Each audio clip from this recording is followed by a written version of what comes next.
Hello my beautiful souls, welcome back to my channel. आज की reading में हम देखने वाले हैं कि आपके पार्टनर अपने दोस्तों से आपके बारे में क्या बातें करते हैं। ये पर्सन आपके कोई क्रश भी हो सकते हैं, आपके पार्टनर भी हो सकते हैं, या ऐसा कोई पर्सन भी हो सकता है जिसके साथ आप नो कॉन्टैक्ट सिचुएशन में हैं। रीडिंग जनरल है, आप लोगों के साथ जितना रेजोनेट करेगी आप उतना रखिए, जितना रेजोनेट नहीं करता है उससे जाने दीजिए। मेल एंड फीमेल सभी के लिए और सारे ही साइंस के लिए रीडिंग है। रीडिंग टाइमलेस है, तो जिस वक्त पे आपके सामने आती है उस वक्त पे आपके साथ रेजोनेट कर सकती है। तो चलिए स्टार्ट करते हैं। हलेटे साइंस बता दूं, ये साइंस आपके पर्सन के हो सकते हैं। आप लोग एयर साइन के हो सकते हैं, जेमिनी, लिब्रा, एक्वेरियस। आप लोग वाटर साइन के हो सकते हैं, Cancer, Scorpio, Pisces. Earth sign के हो सकते हैं, टॉरस, वर्गो, कैप्रिकॉन। और कुछ लोगों के लिए फायर साइन भी है, एरीज, लियो, सैजिटेरियस। फायर साइन की एनर्जीज इतना ज़्यादा स्ट्रॉन्ग निकल के नहीं आई है, बाकी एनर्जीज काफ़ी ज़्यादा स्ट्रॉन्ग है। नंबर 8 आप लोगों के लिए इंपॉर्टेंट हो सकता है, अगस्त मंथ इंपॉर्टेंट हो सकता है। नंबर 10 अक्टूबर मंथ इंपॉर्टेंट हो सकता है और नंबर 6 जून मंथ भी इंपॉर्टेंट हो सकता है। तो चलिए स्टार्ट करते हैं रीडिंग को। यहाँ पे सबसे पहली एनर्जीज में अगर मैं देखूँ तो मुझे ऐसा दिखाई दे रहा है कि ये जो पर्सन है ये अपने दोस्तों से कहते हैं कि वो काफ़ी ज़्यादा स्टक हैं अभी अपनी सिचुएशन में। उनकी लाइफ में चीज़ें बहुत ज़्यादा बैलेंस नहीं हैं, या फिर आपके साथ चीज़ें बहुत ज़्यादा बैलेंस नहीं हैं। अगर आप लोग रिलेशनशिप में थे, फिर उसके बाद लॉन्ग डिस्टेंस में आ गए, नो कॉन्टैक्ट सिचुएशन में आ गए, तो यहाँ पर ये पर्सन कहते हुए नज़र आ रहे हैं कि उन्हें समझ में नहीं आ रहा कि अब वो करें तो करें क्या। काफ़ी ज़्यादा खुद को स्टक पाते हैं, काफ़ी ज़्यादा बहुत ज़्यादा ब्रोकन नज़र आ रहे हैं। ऐसा नज़र आ रहा है कि तकलीफ़ में हैं, पेन में हैं, चाह कर भी अपनी फीलिंग्स, अपने इमोशंस को एक्सप्रेस नहीं कर पा रहे, चाह कर भी अपनी चीज़ें आपके सामने बता नहीं पा रहे हैं। उनके ऊपर रिस्पॉन्सिबिलिटीज़, जिम्मेदारियाँ बहुत ज़्यादा हो सकती हैं जो कि वो खुलकर आपसे कह नहीं पाते हैं, और अपने दोस्तों को यही कहते हैं कि यार इतना सब कुछ है ना लाइफ में, खुद की लाइफ में इतनी सारी प्रॉब्लम्स हैं, खुद की लाइफ में इतनी डिफ़िकल्टीज़ हैं, समझ नहीं आता उसके लिए करूँ तो करूँ क्या, या उससे कहूँ तो कहूँ क्या। मैं नहीं चाहता कि वो मेरे साथ आकर फिर मेरी चीज़ों में स्टक हो जाए, या मेरे साथ आकर वो भी प्रॉब्लम फेस करे, मेरे साथ रह कर कहीं मैं उसको भी दिक्कत में ना डाल दूँ। इसलिए मैं चाहता हूँ कि मैं अपनी फीलिंग्स को ना अपने तक रखूँ, अपने इमोशंस को अपने तक रखूँ। मैं उसको इन चीज़ों में घसीट कर, मैं उसको इन सब चीज़ों के बीच में ला कर तकलीफ़ नहीं देना चाहता, और इस वजह से मैं कहीं न कहीं उससे थोड़ा दूर रहता हूँ। इस वजह से कहीं न कहीं मैं उससे डिस्टेंस बना के रखता हूँ। और मेरा ये डिस्टेंस बनाने का कारण एक ये भी है ना कि कभी-कभी मुझे ऐसा लगता है कि इस रिलेशनशिप में अगर वो मेरे साथ आ गए या वो मेरे साथ रहेगी, तो शायद वो खुद को बहुत ज़्यादा बँधा हुआ पाएँगे इस रिश्ते में। शायद वो उनको ऐसा लगेगा कि मैं बहुत डिमांडिंग हो रहा हूँ, मैं बहुत कमांडिंग हो रहा हूँ, मैं इस रिश्ते में बस अपनी चलाने की कोशिश कर रहा हूँ, या मैं हमेशा बहाने देने की कोशिश करता हूँ, हर चीज़ को लेकर बस मेरे बहाने होते हैं। शायद वो मेरी सिचुएशन या मेरी प्रॉब्लम को उतना अच्छे तरीके से नहीं समझ पाएँगे, और इस वजह से भी मैं खुलकर उसके सामने कभी अपनी फीलिंग्स को बताता नहीं हूँ, ज़ाहिर नहीं करता हूँ। अगर आप लोग रिश्ते में थे और आप लोग एक दूसरे से दूर हुए हैं, तो यहाँ पर ये पर्सन ये भी कह रहे हैं कि वो चाह कर भी ना अपनी दिक्कतें आपसे शेयर नहीं कर पाते हैं, चाह कर भी आपसे बात नहीं कर पा रहे हैं आपके पर्सन। यहाँ पर पे ऐसा नज़र आ रहा है कि ये पर्सन आपके लिए फीलिंग्स रखते हैं, आपके लिए इमोशंस रखते हैं काफ़ी ज़्यादा, बट उनको कभी-कभी ये भी लगता है कि आपकी तरफ से वो इक्वल एफर्ट्स उनको नहीं देखने मिलते। अगर ये आपके क्रश हैं, तो उनको ऐसा लगता है कि आप शायद उन्हें पसंद नहीं करते हैं, आप शायद उनकी तरफ उतना अट्रैक्टेड नहीं हैं, शायद आपकी किसी एक्शन से या आपके कुछ तरीकों से शायद उनको ऐसा लगा कि शायद आप इंटरेस्टेड नहीं होंगे, शायद आप किसी दूसरे इंसान पे इंटरेस्टेड हैं, या आपकी लाइफ में कोई दूसरा पर्सन है जिसे आप बहुत पसंद करते हैं और उनकी तरफ आपका इतना इंटरेक्शन नहीं है। और अगर आप लोग इस किसी रिलेशनशिप में थे, एक दूसरे के साथ एक दूसरे से दूर हुए हैं, तो यहाँ पर इस पर्सन को लगता है कि आप वो इक्वल एफर्ट्स नहीं डालते हैं उनके लिए, वो इक्वालिटी नहीं देते हैं, वो इक्वल बैलेंस नहीं देते हैं, एक दूसरे से कम्युनिकेशन में हों, एक दूसरे से दूर हों, तब भी इस पर्सन को बस यही लग रहा है कि जितने भी एफर्ट्स डाले उनकी तरफ से हुए, जितने भी कोशिश की है वो उन्होंने खुद ने की है, बल्कि आपने नहीं की है। ओके, ये उनका ना दोस्तों से कहना है, उनके आसपास के लोगों से उनका ये कहना है कि मुझे ऐसा लगता है कि मैं एफर्ट्स डाल रहा हूँ, मैं कोशिश कर रहा हूँ, लेकिन वो उतना कोशिश नहीं कर रहे इस रिश्ते को बचाने की, या इस रिश्ते को संभालने की, या इस रिश्ते को बनाने की। कहीं ना कहीं ये पर्सन ना सारे क्रेडिट्स खुद लेता है और सारे ब्लेम्स आपके ऊपर डालता है। वो इस रिलेशनशिप को बनाए रखने का क्रेडिट अपने ऊपर लेते हुए नजर आ रहे हैं, उस चीज़ के लिए खुद को प्राउड फील करवाते हुए नजर आ रहे हैं, लेकिन आपको कहीं ना कहीं वो इस तरीके से देखते हैं कि आप उनके लिए कुछ नहीं कर रहे, आप इस रिश्ते के लिए कुछ नहीं कर रहे, और इसी तरीके की बातें वो करते हुए नजर आए हैं।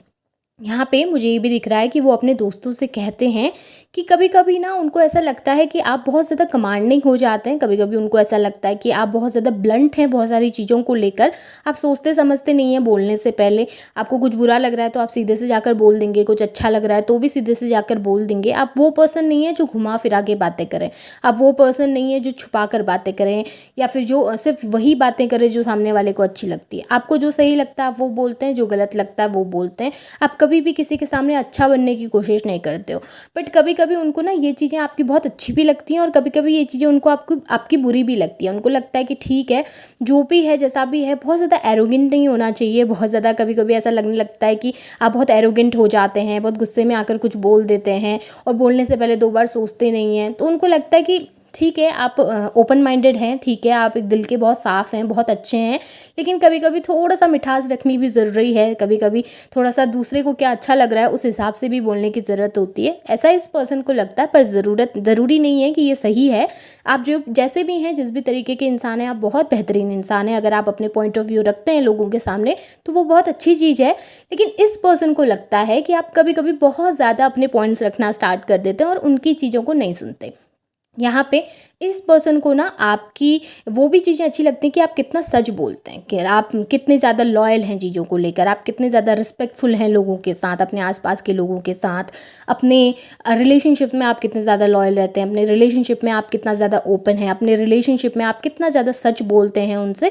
ये सब चीज़ें उनको बहुत अच्छी लगती है। आपके स्ट्रॉन्ग होने को वो बहुत अप्रिशिएट करते हैं कि आप कैसे खुद के लिए स्टैंड लेना जानते हैं, लोगों के लिए स्टैंड लेना जानते हैं और उस चीज़ के लिए वर्क भी करते हैं।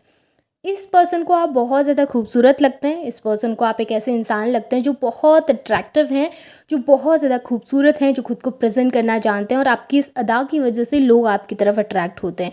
आपके इस अट्रैक्शन की वजह से लोग आपकी तरफ अट्रैक्ट होते हैं और यहाँ पर ना कभी-कभी वो उन चीज़ों को लेकर जेलस हो जाते हैं। ये जो पर्सन आपके हैं, ये जो पार्टनर आपके हैं, इनको वो जेलसी भी फ़ील होती है। इनको लगता है कि मेरा पर्सन कहीं मुझसे दूर ना चले जाए, इनसिक्योरिटीज़ फ़ील होती हैं। आपकी अच्छाई से इनसिक्योरिटी फ़ील हो रही है उनको।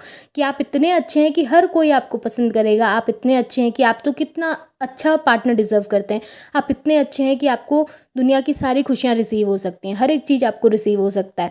तो कभी-कभी वो इनसिक्योर हो जाते हैं कि कहीं इस चक्कर में आप उनसे दूर ना हो जाएँ, कहीं आपको कोई उनसे बेहतर ना मिले और आप उनके साथ आगे ना बढ़ जाएँ। तो ये इनसिक्योरिटी भी आपके पार्टनर के अंदर दिखी है और ये जेलसी मुझे बहुत अच्छी लग रही है, बहुत खूबसूरत लग रही है।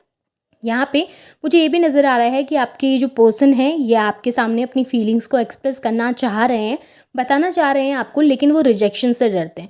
उनको ऐसा लगता है कि शायद आप रिजेक्ट कर देंगे, शायद आप एक्सेप्ट नहीं करेंगे, शायद आप उनकी फीलिंग्स, उनके इमोशन को एक्सेप्ट नहीं करेंगे। अगर आप इसके साथ रिश्ते में, इस पर्सन के साथ रिलेशन में हैं स्टिल, तो उन्हें ऐसा लग रहा है कि वो ना इस रिश्ते को आगे लेके जाना चाहते हैं, या तो मैरिज करना चाह रहे हैं या फिर आपके साथ कुछ आगे कंटिन्यू करना चाहते हैं, लेकिन वो उस अप्रोच करने से डर रहे हैं, उस चीज़ को आपके सामने लाने से डर रहे हैं। उन्हें ऐसा लग रहा है कि शायद आप रेडी नहीं हैं अभी मैरिज के लिए, या शायद आप कुछ चीज़ों के लिए रेडी नहीं हैं। वो कुछ चीज़ें एक्सप्लोर करना चाहते हैं आपके साथ, बट शायद आप उन चीज़ों के लिए अभी तैयार नहीं हैं, तो उस चीज़ से वो डरते हैं और खुलकर एक्सप्रेस नहीं कर पा रहे हैं। और नो कॉन्टैक्ट सिचुएशन में है तब भी मुझे ऐसा दिख रहा है कि आपके पार्टनर बात करना चाहते हैं, कम्युनिकेट करना चाहते हैं, लेकिन थोड़ा कन्फ्यूज्ड हैं और उस चीज़ को लेकर परेशान नज़र आए हैं, क्योंकि यहाँ पर भी सिमिलर एनर्जी मुझे दिखाई दे रही है, जहाँ पर ये पर्सन चाह तो रहा है आपके सामने आकर खुलकर बात करना, एक्सप्रेस करना, अपने इमोशन को रखना, लेकिन चाह कर भी वो चीज़ें ये कर नहीं पा रहे हैं, चाह कर भी वो कम्युनिकेशन आपके सामने ला नहीं पा रहे हैं। और यही सब चीज़ें ये अपने दोस्तों से भी शेयर करते हैं और उनसे गाइडेंस लेते हुए नज़र आ रहे हैं कि मुझे कुछ सजेस्ट करो, मुझे कुछ बताओ कि मुझे करना क्या चाहिए इस समय पे। क्या मैं उससे जाकर बात करूँ या मैं उसे उस हाल में छोड़ दूँ जैसे वो अभी हैं, या वो खुद से होकर मुझे कम्युनिकेट करेंगे। मुझे इस समय क्या करना चाहिए, क्या नहीं करना चाहिए, इस बात को लेकर आपके ये जो पर्सन है अपने दोस्तों से बातें करते हैं, उनसे गाइडेंस लेते हैं और उनसे सजेशन मांगते हैं कि उन्हें आगे लाइफ में क्या करना चाहिए, आपको लेकर, इस रिश्ते को लेकर उन्होंने क्या डिसीजंस लेने चाहिए। यही सब बातें वो अपने दोस्तों से शेयर करते हुए नजर आए हैं। ज़्यादातर मुझे ऐसा दिखाई दे रहा है कि ये अपनी ही परेशानियां ज़्यादा बताते हैं आप लोगों के रिलेशनशिप में। उनकी तरफ से जो दिक्कतें होती हैं, आपके पार्टनर वो सारी दिक्कतें ज़्यादा शेयर करते हुए यहाँ पर दिखाई दी हैं। ऐसा नहीं है कि वो आपको लेकर कुछ बुराई कर रहे हैं या कुछ बुरा कह रहे हैं, बट वो अपनी ही परेशानियाँ शेयर कर रहे हैं अपने दोस्तों से कि इस रिलेशनशिप में उनकी तरफ से उनको क्या प्रॉब्लम्स दिखाई दे रही हैं, या इस रिलेशनशिप में उन्हें क्या एफर्ट्स डालने की ज़रूरत है, या फिर आपकी तरफ से उनको क्या लगता है कि कहाँ कहाँ पर कमी हो रही है, कहाँ कहाँ पर थोड़ा सा उनको ऐसा लगता है कि शायद आप इंटरेस्टेड नहीं हैं या फिर आप कोशिश नहीं करना चाहते। बस यही सब चीज़ें आपके पार्टनर जो हैं अपने दोस्तों के साथ शेयर कर रहे हैं और उनसे गाइडेंस लेना चाहते हैं। स्पेशली वो चाहते हैं कि ये पर्सन उनको कुछ गाइड करें आगे के लिए। सो एनर्जीज काफ़ी पॉजिटिव हैं। होप आपके साथ रेजोनेट हुई हैं तो उन्हें क्लेम कीजिए, लाइक कीजिए, शेयर कीजिए, चैनल को सब्सक्राइब भी ज़रूर कीजिएगा। बेल आइकन को ऑन करना ना भूलें ताकि नोटिफिकेशंस आप लोगों को टाइम टू टाइम मिलती रहे। Thank you.